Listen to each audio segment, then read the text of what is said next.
Hello दोस्तों, आज हम चर्चा करेंगे 12th केमिस्ट्री के क्वेश्चन बैंक सॉल्यूशन 2012 के बारे में। देखिए 2012 यहाँ लिखा गया है और जितना है सब सॉल्यूशन हम यहाँ पर पहले लिख करके हम रखे हैं, उसके बाद आपको हम समझा देंगे टोटल। अब था लिखते थे और समझाते थे तो ज़्यादा समय लगता था, अब लिख करके हम रखे हुए। पहला सवाल है 5% यूरिया के घोल के 273 केल्विन तापमान पर प्रासरण दाब निकालना। तापमान आपको गिवन है, तापमान दे दिया है 273 केल्विन और आपका परासरण दाब निकालना है। आर का मान भी दे दिया है 0.821 इसका है आपका आर का वैल्यू। उसके साथ साथ टी दिया है, आपका पार्क वैल्यू निकालना है। इसके लिए आपको एक 5% दिया है। 5% कहने का मतलब क्या होता है? 5% अगर बोल रहा है कि कोई आप अपना इनकम को 5% हमें दीजिए, मतलब अगर वो 100 रुपया कमा रहा है तो 5 रुपया हमें लेकर के दे देगा। अगर 100 ग्राम बिलियन अगर माने टोटल है तो उसमें से क्या हो जाएगा जी, वो हमको 5 ग्राम तो यूरिया की बात कर रहा है। तो 5 ग्राम जब यूरिया की बात कर रहा है तो आपके पास 5 ग्राम दिया गया द्रव्यमान। अगर वही 1 केजी में बात करें, मतलब केजी जब भी ये जो है मोलरता, तो मोलरता और मोललता ये देखिए केजी और लीटर में निकलता है। तो 1 केजी बिलियन की 1 लीटर बिलियन होगा लीटर में, तो 1 लीटर बिलियन जो होगा उसमें 50 ग्राम 5% क्या होगा, 1000 का 5% निकलेगा 50 आएगा। तो वो दिया गया द्रव्यमान आपको 50 ग्राम है। और आपका आणविक द्रव्यमान कितना है, तो NH2CO NH2 यूरिया का होता है आपका अणुसूत्र से निकाला जाता है आणविक द्रव्यमान। तो NH2CO और NH2 से निकालिएगा तो इसका 60 आ जाता है आपका, क्योंकि N का 14, 2 का 1, अब H का 1 होता है 2 है, C का 12 होता है, ऑक्सीजन का 16 होता है, फिर उसका NH2 ही है। 16 16 32, 16 48, 48 12 60 हो जाएगा। तो 60 ये निकल गया। तो मोल निकाल लिए, पाई बराबर ये मोल 50/7 60। इसको हल कीजिएगा तो 18.68 आपका ATM प्रासरण दाब निकल के आता है। दूसरा बात क्या है जी, दूसरा है आपका IUPAC नामाकरण करना है। तो यहाँ है Cu NH3 4 और Cl2 है। अब Cu है ये केंद्रीय परमाणु है, NH3 लिगेंड है, Cl है ये ऋणायन है। इसे ये धनायन हुआ, ये ऋणायन हुआ। तो सबसे पहले नामाकरण IUPAC नामाकरण में सबसे पहले धनायन का नामकरण करते हैं, उसके बाद ऋणायन का नामकरण करते हैं। धनायन कौन है, तो ये जो आपका गुरु कोष्ठक के अंदर जो बंध है वो धनायन है। तो अब जो धनायन में भी तो गुरु कोष्ठक अंदर जो बंद रहता है तो उसका सबसे पहले नामकरण लिगेंड का होता है, वो संख्या के साथ उसका नाम लिखते हैं। इसमें 4 एमीन की संख्या कितना है, 4, तो टेट्रा एमीन कॉपर, उसके साथ साथ कॉपर का ऑक्सीकरण संख्या भी लिख देना। तो कॉपर का ऑक्सीकरण संख्या देखिए जिसका निकालना होता है उसका x मान लीजिए। NH3 का 0 हो जाता है तो ये 0 हो जाएगा, प्लस -2 हो जाएगा 0, x बराबर आ गया +2, ऑक्सीकरण संख्या आ गया आपका +2। तो टेट्रा एमीन कॉपर क्लोराइड। दूसरा है आपका K4FeCN6 है, ये आपका CN6 है। तो CN मतलब होता है साइनो।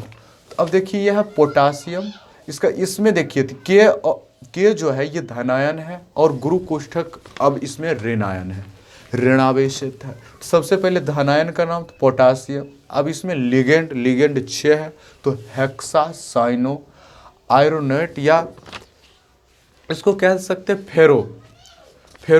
फेरोएट बोल सकते हैं। तो ये भी हो जाएगा।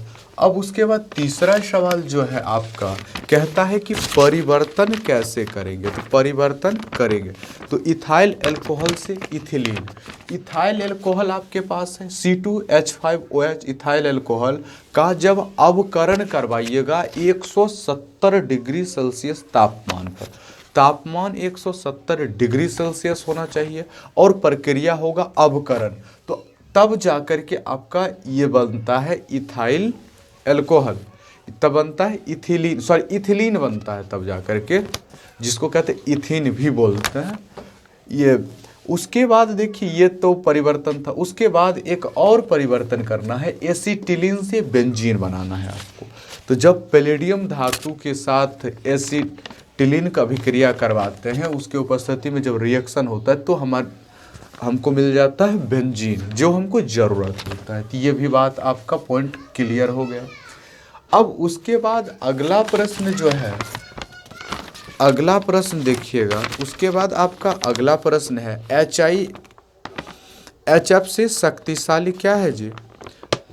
HF से शक्तिशाली अम्ल है। HF से शक्तिशाली अम्ल होने का कारण है F और I के आकार में परिवर्तन। ये जो I का आकार बड़ा होता है, F का आकार छोटा होता, F का आकार छोटा होना और उसी छोटा आकार में इलेक्ट्रॉन घनत्व ज़्यादा होना, इलेक्ट्रॉन ज़्यादा मात्रा में उपस्थित होना, यही कारण से क्या होता है, HF से क्या होता है जी? शक्तिशाली अम्ल है। मतलब हाइड्रोजन आयोडाइड और हाइड्रोजन फ्लोराइड इसको कहते हैं। फ्लोरीन की इलेक्ट्रॉन बंधुता क्लोरीन से कम है, इसमें भी फर्क डालता है। सबसे बड़ा आकार का ही होता है फर्क, आकार का बहुत ज़्यादा भयंकर क्या है जी यहाँ पर दिक्कत, मतलब आकार के कारण ही बहुत सारा चीज़ आपको देखने को मिल जाएगा। तो फ्लोरीन की इलेक्ट्रॉन बंधुता क्लोरीन से कम होता है, इसका कारण है। तो कारण क्या है तो वो भी हम बता देते हैं आपका, इसका भी आकार ही कारण है। F का आकार छोटा होना और क्लोरीन का आकार बड़ा होना ही कारण है क्या, इलेक्ट्रॉन बंधुता कम होने के पीछे भी। इसके बाद अगला सवाल कहता है अवशोषण और अधिशोषण में अंतर। ये हम पिछले वीडियो में भी बात कर चुके हैं, यहाँ भी बात कर लेते हैं। अवशोषण और अधिशोषण, अवशोषण जो है ये पूरे भाग में होने वाला है, पूरे पदार्थ में होगा समान रूप से, लेकिन जो अधिशोषण, अवशोषण पूरा जो भी पदार्थ होगा, जैसे आप रसगुल्ला का बात कर लीजिए, मतलब जिसको स्पंज, तो उसमें देखिएगा चीनी वाला जो चाशनी होता है पूरे रसगुल्ला में समान मात्रा से फैला हो, उसे कहते हैं हम अवशोषण। और उसके बाद अधिशोषण, जो सतह की घटना है, जैसे आप कोई चीज़, अब जैसे ये है आपका क्या है, व्हाइट बोर्ड है, व्हाइट बोर्ड पर आकर के धूलकण चिपक गया, इसके अंदर नहीं जाएगा, उस पर चिपक जाएगा, तो धूलकण का चिपकना अधिशोषण है। आपके गाड़ी पर भी धूलकण चिपक जाता है, साइकिल से आप लोग जाते होंगे, साइकिल पर भी धूलकण बैठ जाता, वो अधिशोषण की घटना है।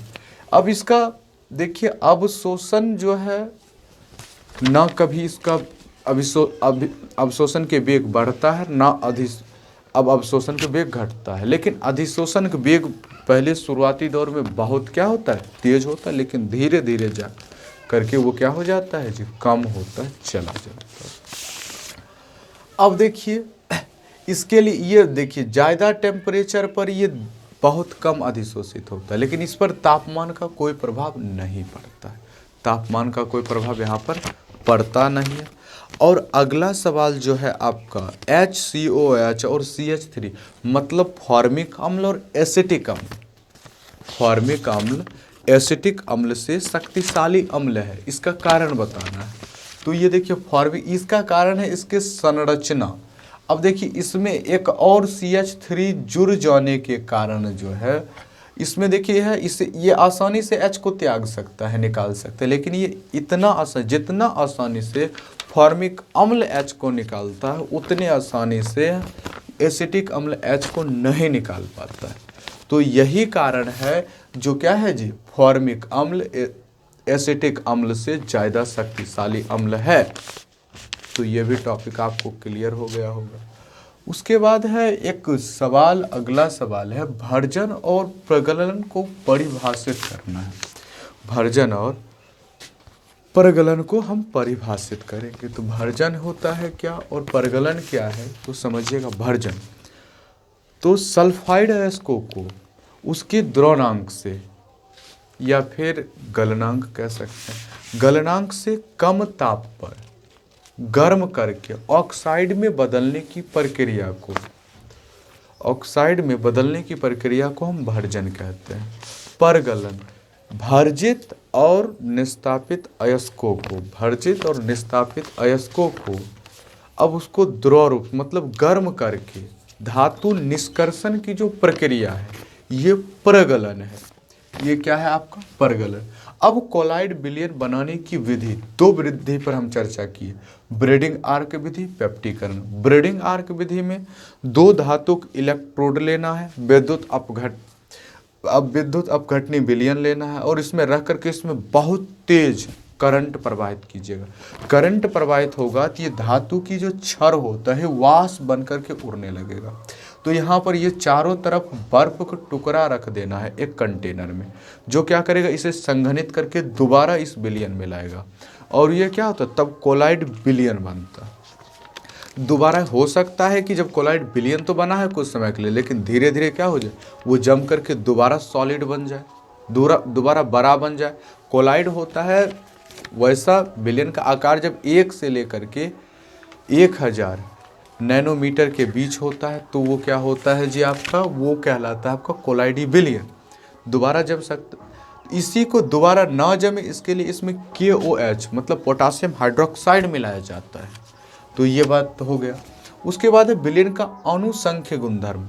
किसी भी विलयन का वैसा गुणधर्म जो अणुओं की संख्या पर निर्भर करता है, विलयन की प्रकृति पर निर्भर नहीं करता है। विलयन में उपस्थित जो अणु की संख्या उस पर निर्भर करता है। तो इस प्रकार के विलयन के इस प्रकार के गुण को हम अणुसंख्य गुणधर्म कहते हैं। ये 4 गुणधर्म है। वाष्प दाब का आपेक्षिक अवनमन, क्वथनांक में उन्नयन, हिमांक में अवनमन, परासरण दाब।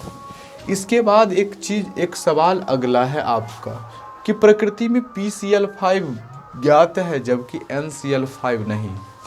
अब या फिर इस सवाल इस तरह से भी पूछ सकता है आपको, सवाल इस तरह से भी पूछ सकता है कि नाइट्रोजन जो है वो केवल NC3 बनाता है जबकि PCl3 तथा PCl5 दोनों बनाता। इसका कारण है कि N का आकार छोटा है और इसमें सिर्फ S और P